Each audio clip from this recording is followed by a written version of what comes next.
underneath the Honda and I'm fixing everything that's wrong, and I'm going to show you what I found. So first, I never put these clips back in, this little plastic cover on the bumper. I don't have one extra, but I found some clips. Second off, this is how I found it. I took this bushing off of here. I have new OEM Honda bushings. This is hard and loose. I tried fixing them over the winter, but I was still kind of hurt and I couldn't really do it, and broke that bolt, and it was going to be more of a project than it was worth at the time.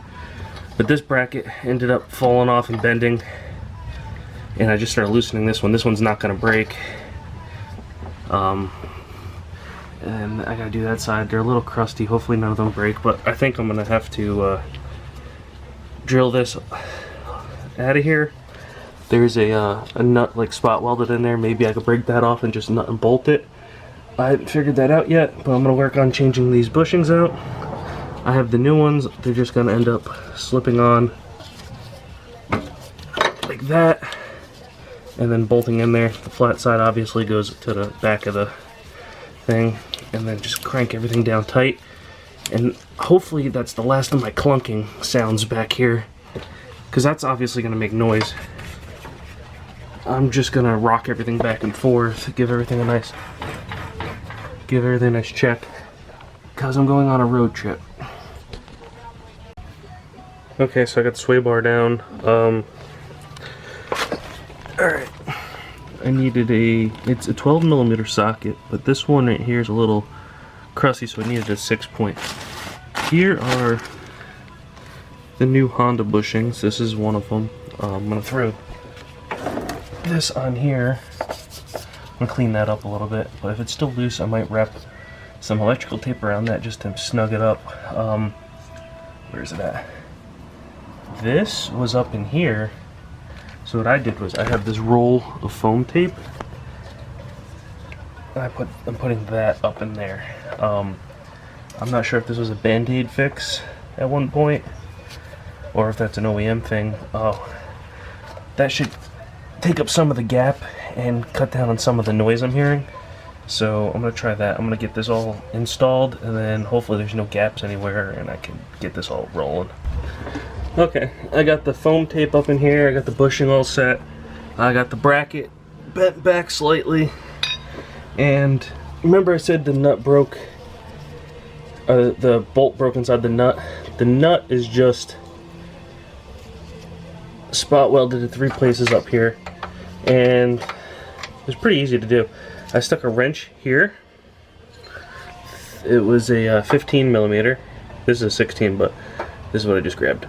And then I just smacked the end of it with the hammer twice, and the nut came out of there. So now what I'm going to do is I'm just going to run a 5/16 bolt up there, washer, lock, washer, nut, and crank her down, and it'll be finished. Okay, I got that all tight. The other thing I did was I used some anti-seize on the threads. You can see them poking out over there. This seam's tight. I give it a good rock and it doesn't seem to move at all, clunk. There's this cover on the control arm right here. I cut it. It was on the front side of the control arm. It's missing on that side. I feel like this is just something that's going to get in the way, rattle around. So I put about 3,000 miles on the Element since I rebuilt it, and luckily the guy who crashed it changed the oil just before he had totaled it out. So I had a fresh oil change after I rebuilt it, and I've gone through all those miles now. So now it's time to go to the shop, fix what's broken, and do a little service. This is how I loosened and tightened the oil filter. If you don't have a kit like this, I recommend it. It would have been very hard to do it without it. It made my life a lot simpler today. Also got the old O2 sensor out. Had to give it a really good crank. It popped right out. Where is it? It's a Denso sensor. And that's what's going to be going in. Okay, so I got the O2 sensor changed, and I have this OBD2 Wi-Fi Bluetooth adapter. I'm going to plug it into the OBD2 port, and it's right down there. And this is using an Android tablet or phone, and then the Torque Pro app. And what I'm going to do is I'm going to try and reset the check engine light. You can see it's on right now, and we're going to try and connect to it and reset the light, because the code was thrown for, I could put the code in right now, and that was for the upstream of the catalytic converter O2 sensor. And so these cars are apparently kind of finicky on which O2 sensors they like to use. They like to use the OEM ones and name brand ones. This one was $85, it's a Denso.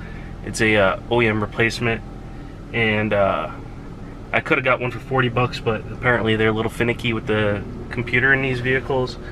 So I'm going to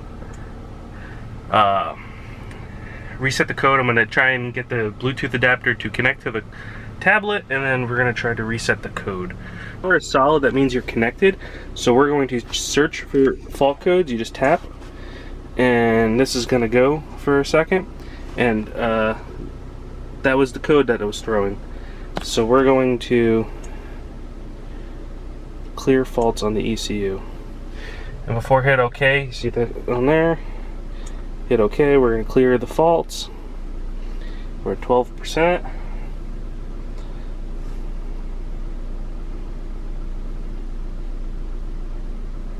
And hopefully this fixes it. And it says we have no faults, but we still have a check engine light. So I'm going to try and turn it on and off again and see what happens. So the light didn't go out. The car doesn't run any different with or without it. I have no idea what the issue is behind that.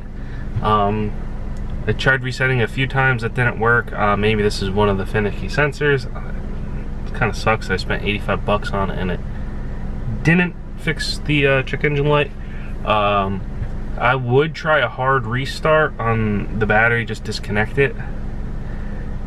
But I need a code for the radio every time I disconnect the battery. It's a pain in the ass, and I don't feel like calling my buddy at the Honda dealer.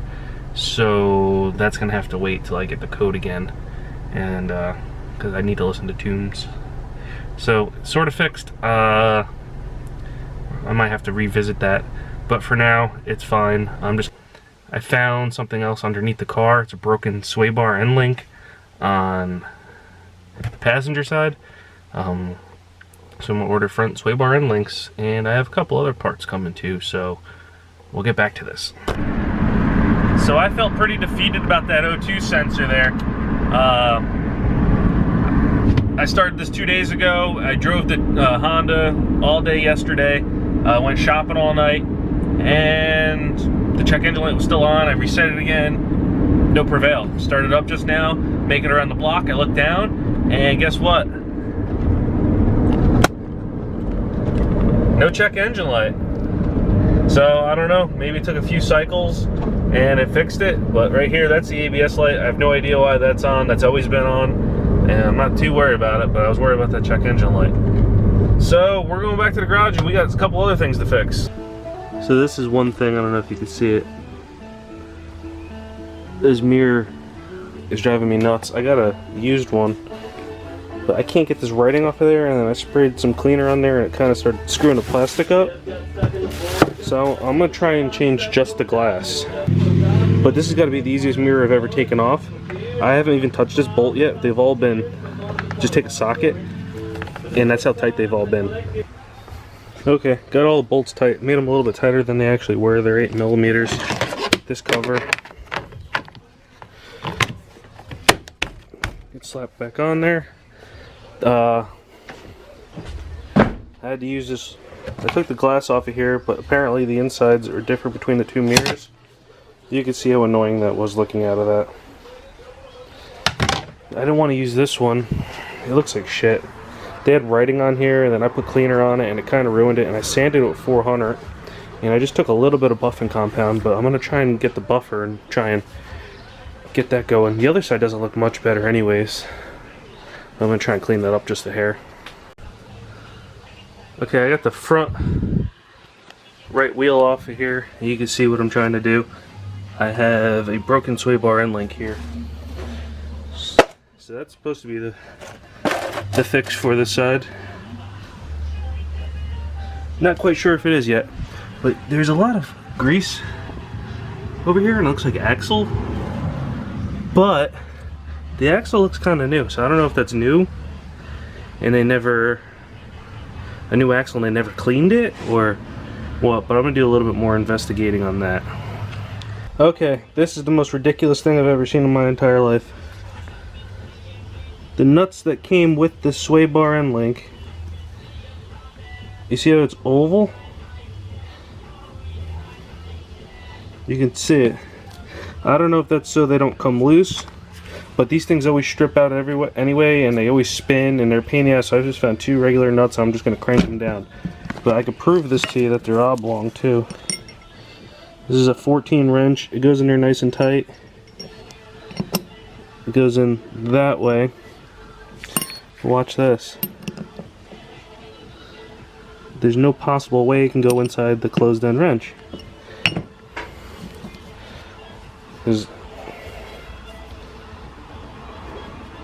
It's just an oval. So we're going to do this. The best way to get these sway bar end links off is just to take the ankle grinder and cut the old ones off. Okay, that end link's in. I'm going to throw this wheel on, and then there's a clunk coming around from back here somewhere. No idea what it is or why it's there, but I'm going to try and find it. Alright, so I'm back working on the Honda Element. Waited for a few more parts to come in, and I just got it good enough because I went on vacation for a week. Right now I just changed the serpentine belt and the spark plug, so let me show you those. So I didn't want to bore you by doing this because spark plugs are easy enough, but you can see they're kind of shitty looking. 2 of them weren't even tight inside the spark plug hole. These are NGKs I replaced it with. These, they're a little bit cheaper, but they're fine. They're both iridium. You can just see how gross that is. This one definitely wasn't tight. This was the loosest one in there. It was probably just finger tight. And that's a serpentine belt. You can see it was kind of sketchy.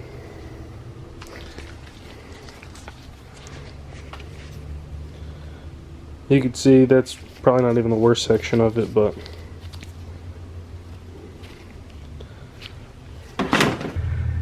so like I said, I just did that. Before that, I just got back. It was about 650 miles that I put on the Element in about a week, a little bit over a week. But I shouldn't have drove with that cert belt, but I just got that. That's done. That wasn't too bad to change.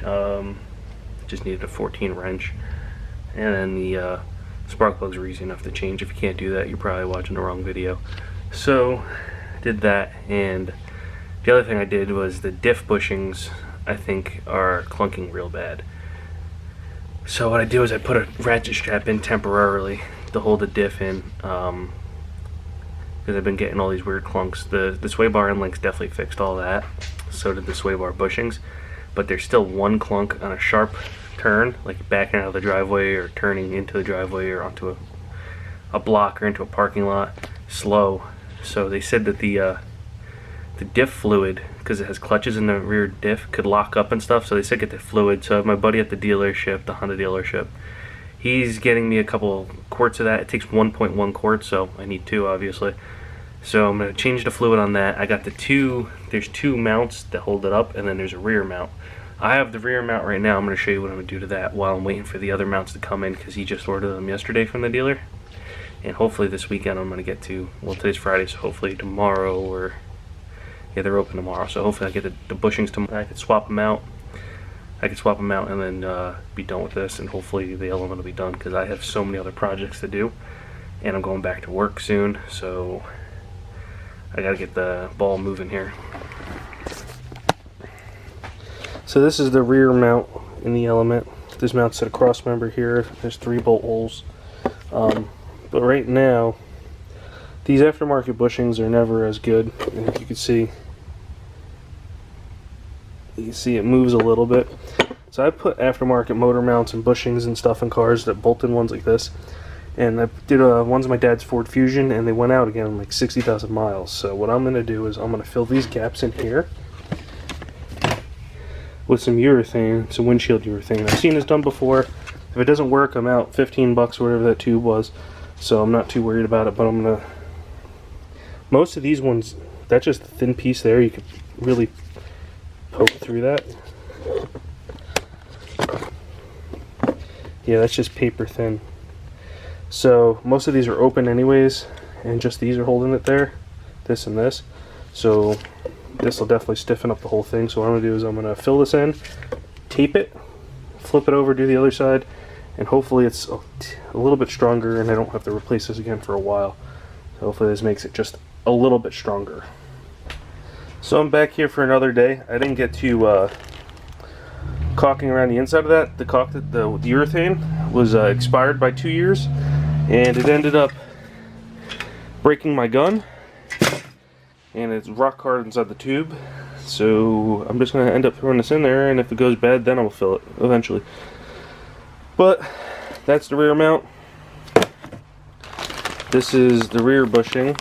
That's the part number. I got 2 of these here. Then this is the other part number, and these are also got rubber on them, and they go on the top.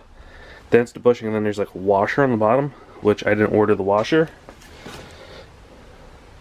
This fluid here, it takes 1.1 quart. The clutch discs could, when fluid doesn't get changed, they could lock up and do weird things, so that could be some of the sound too. But I'm going to show you when I get underneath this car that the diff is moving, and I think that's where a majority of my sound's coming from. So as you see, I have a ratchet strap here. Here's that rear mount there. I have a ratchet strap here, and that goes around to the top side of this mount, and it's pushing down my diff.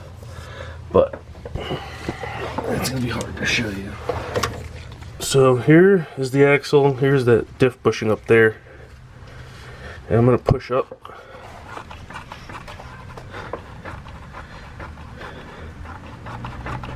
So I think that's where my sound is, if you can see any of that. On the bottom of this mount, there's 1, 2, and the third bolt right here. I'm gonna do that and try and get this bolt out of the center. And then each of the diff bushings are up there with a bolt. And I'm gonna drop this down. I'm gonna put a jack underneath the diff and support the diff, just lower it down enough so I don't have to pull a drive shaft or the axles. And then the bushings have a bracket that mount to the diff, so I'm going to try and pull that off and then place the bushings out of the car. So I got this bracket off the diff in the car. I drew on this, left, right, and this is the front, so I can't mix anything up here. So there was 2 bolts, one here, one here. I'm going to the diff. They were 17 millimeters. They were a little rusty. I was able to get that out. And I'll flip this over in the vise and I'll show you what I did next. So I got this over in the vise, and they both look like that. And all I did was I walked the pry bar around it for about 30 seconds, and it popped out of there. So I'm going to clean this up in here and try and get the new bushing in. You can see it's got some play in it. The other one has play in it too, but I think this one might have a little too much play. So I'm going to try and clean this up and get this back together and shove it back in the car. I got this one started, so I'm going to show you the rest of the way one-handed. So I had about 30 seconds of playing, 2, 3 little pries, it comes right out. Clean this up, lube the other one up, and I took this socket and I just hammered it down, but you could use a piece of metal or whatever. Okay, so I got the mount and the bushings here. This is the new rubber on top piece that goes on the top, and it kind of suction cups on there. These are the old ones. They could probably be reused. They don't seem too bad. They're just a little rusty, but that don't matter. We line it up and push it down, and they kind of suction on there. It's weird. And then They sell these washers separately too. I felt like I didn't need them. And this will just go on from the bottom, bolt in. So it's pretty simple.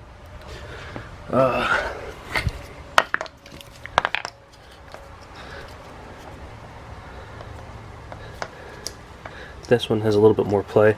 Nothing seems excessively worn out, which kind of worries me, but I think this is the problem. So I'm going to continue, obviously, and hopefully this fixes it. So I'm going to get cracking, shove it all back together. I'm trying to get this done. It's taking too long. It's hot.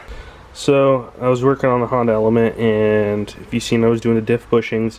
This wasn't on there, the rear diff mount. This goes in there like this. It's an isolator, supposed to pick up road sounds. I just have just this nut right here in there, and it's not doing anything. So this is completely missing out of the Element, which is there. So I'm gonna try and throw it in there. It's about to start raining.